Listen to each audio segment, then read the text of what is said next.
नमस्कार दोस्तों, स्वागत है आपका हमारे YouTube चैनल पर जिसका नाम है परीक्षिता एकेडमी। आज हम बात करने वाले हैं हिंदू लॉ के अंतर्गत हिंदू दत्तक ग्रहण एवं भरण पोषण अधिनियम 1956 के बारे में।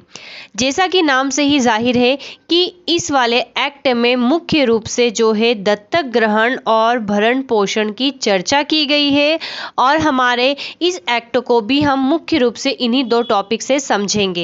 यहाँ पर हम एक्ट के बारे में बात नहीं करेंगे बल्कि दत्तक ग्रहण और भरण पोषण से संबंधित जो इस एक्ट में धाराएं हैं वो क्या कहती हैं उसके बारे में चर्चा करेंगे। काफ़ी इम्पॉर्टेंट टॉपिक है, LLB फर्स्ट सेमेस्टर में ये टॉपिक आता है। देन इसके अलावा जो भी लॉ का 5 ईयर कोर्स होता है उसमें इस टॉपिक को हमें पढ़ना रहता है। तो जो लॉ स्टूडेंट्स हैं उनके लिए वीडियो हेल्पफुल है, क्योंकि हम सभी पता है कि हमारे इस चैनल पर हम आपको कॉम्पिटिटिव एग्जाम की प्रिपरेशन करवाते हैं और जुडिशरी फील्ड में आप जाना चाहते हैं, आप जज बनना चाहते हैं, तो जो कि एग्ज़ाम MPPSC कंडक्ट करवाता है आपको फाइनली उसको क्लियर करना रहता है। तो चलिए छोटे छोटे टॉपिक्स हम स्टार्ट करते हैं, चर्चा करते हैं, आगे बढ़ते हैं। लेकिन आगे बढ़ने से पहले कहना चाहेंगे कि अगर आप भी हमारे इस YouTube चैनल पर नए हैं तो आज ही हमारे चैनल को सब्सक्राइब करें। अगर आपको हमारा वीडियो पसंद आता है तो इसे लाइक और शेयर ज़रूर करें।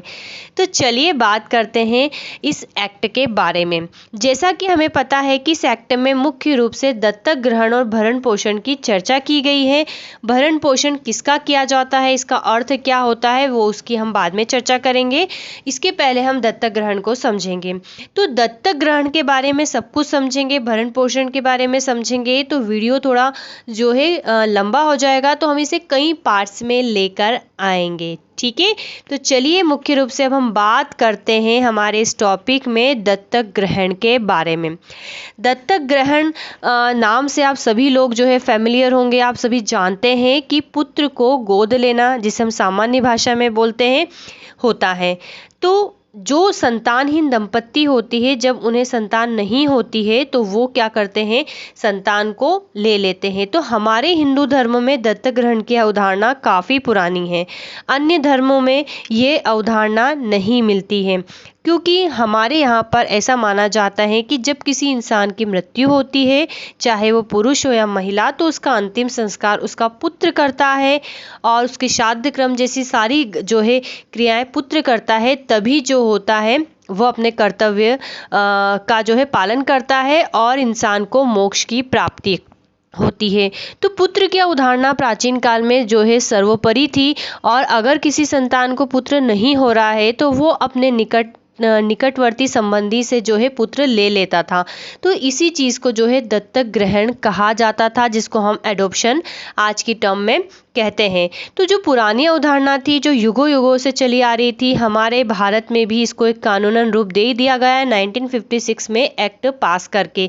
हालांकि प्राचीन काल की तुलना में नए समय पे बहुत सारे परिवर्तन किए गए। परिवर्तन क्या किए गए जो है हम बेसिकली आने वाली स्लाइड्स में देखने वाले हैं।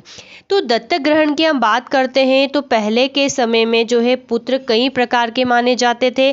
12 प्रकार के पुत्रों का वर्णन था, जैसे कि औरस पुत्र होता है जो अपनी स्वयं की धर्मपत्नी से उत्पन्न होता है, क्षेत्रज पुत्र होता है, और कई सारे पुत्र होते हैं। अवैध संबंध होते थे तो उनके भी पुत्र होते थे, तो इन्हें अच्छा या बुरा माना जाता था।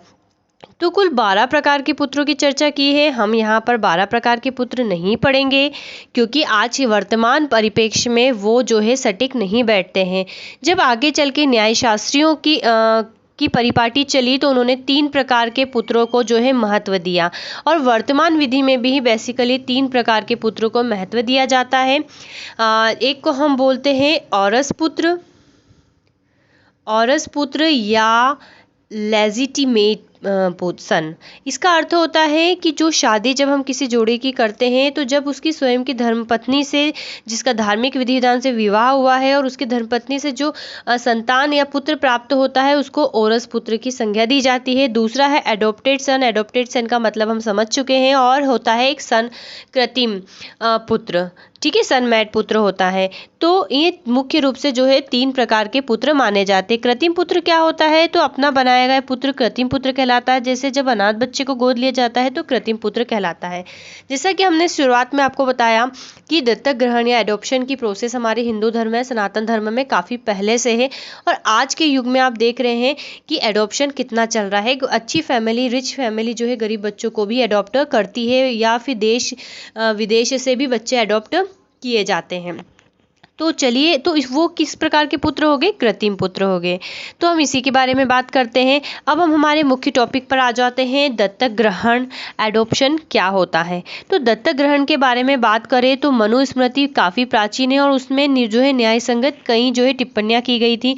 तो दत्तक ग्रहण के बारे में उन्होंने एक्सप्लेन किया था कि किसी पुत्र को पुत्र के अभाव में ग्रहण करना जो है दत्तक ग्रहण कहलाता है। पहले जो है पुत्र को ही महत्व दिया जाता था, इसलिए दत्तक ग्रहण में पुत्र की ही बात की गई है।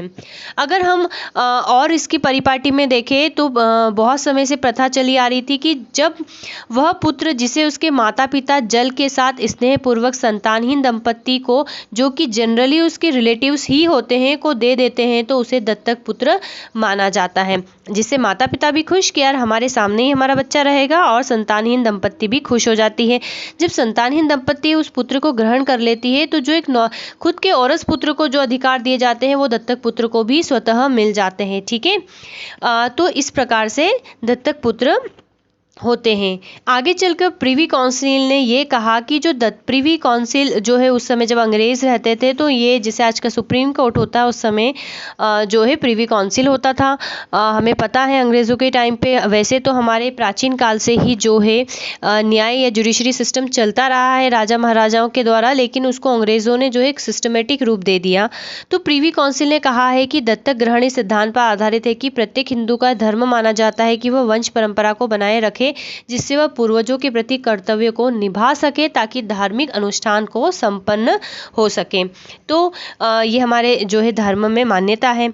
चलिए, प्रिवी काउंसिल ने ही एक बाद में एक अपना और मंतव्य दिया है कि दत्तक ग्रहण में किसी पुत्र को ग्रहण करने के अधिकार संबंधी इच्छा पत्र को समझने के लिए धार्मिक दृष्टिकोण की सहायता लेना आवश्यक नहीं है। ठीक है, ये इसने कहा है। तो जब संसद सदस्य 1956 में जब ये एक्ट पारित हुआ, संसद सदस्यों ने जब ये एक्ट पारित किया तो उन्होंने भी दत्तक ग्रहण के भौतिक उद्देश्य को अवधारण किया। ठीक है, जैसे कि पहले के समय में पुत्र को ही मात्र दत्तक में ग्रहण किया जाता था, लेकिन जब ये एक्ट पारित हुआ तो इसमें पुत्रियों को भी दत्तक ग्रहण में लिया जाने लगा। अर्थात भौतिक उद्देश्य का उदाहरण किया। यहाँ पर धार्मिक उद्देश्य की बात नहीं की, बल्कि ये कहा है कि अगर किसी को संतान नहीं है तो वो पुत्र या पुत्री लेकर जो है संतान का सुख प्राप्त कर सकते हैं, और इसमें किसी भी प्रकार के धार्मिक अनुष्ठानों की जो है आवश्यकता भी नहीं होती है। तो ये एक्ट है, इसमें कई सारे बदलाव किए गए। तो दत्तक ग्रहण, हम उसके बारे में भी चर्चा करेंगे। अब हम बात करते हैं दत्तक ग्रहण पे कितनी कृतियाँ लिखी गई है। तो दत्तक ग्रहण पे मुख्य रूप से 2 कृतियाँ लिखी गई है, जिसका नाम है दत्तक मीमांसा और दत्तक चंद्रिका। चलिए, अब प्रारंभिक ग्रंथों के मूल पाठ की हम चर्चा करते हैं।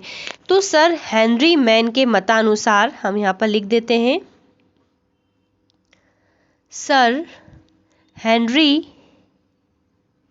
मैन के मतानुसार संपूर्ण संस्कृत विधि का दत्तक ग्रहण 2 मूल पाठ में होता है। एक मनु का मूल पाठ और वशिष्ठ का मूल पाठ, और एक जो होता है रूपक होता है जो कि है शौनक का रूपक। तो यहाँ पर इनका क्या बेसिकली मीनिंग है, हम उसको समझ लेते हैं। मनु क्या कहते हैं?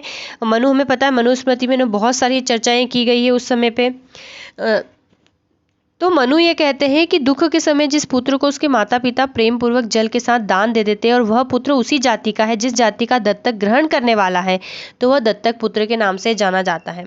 अर्थात पहले ये जो है मान्यता प्रचलित थी। आज के समय में तो कोई भी दत्तक ग्रहण किसी भी जाति के बच्चे को कर सकता है, चाहे वो जाना हो या पहचाना हो या अनजान हो। लेकिन पहले के समय में जो है दत्तक ग्रहण उसी पुत्र का किया जाता था जो कि उसी के संबंधियों में होता था, उसी की जाति का होता था, और वह दत्तक पुत्र जाना जाता था। तो इसमें 3 बातें मुख्य रूप से थी मनु केस में, कि केवल माता पिता ही दत्तक ग्रहण दे सकते थे।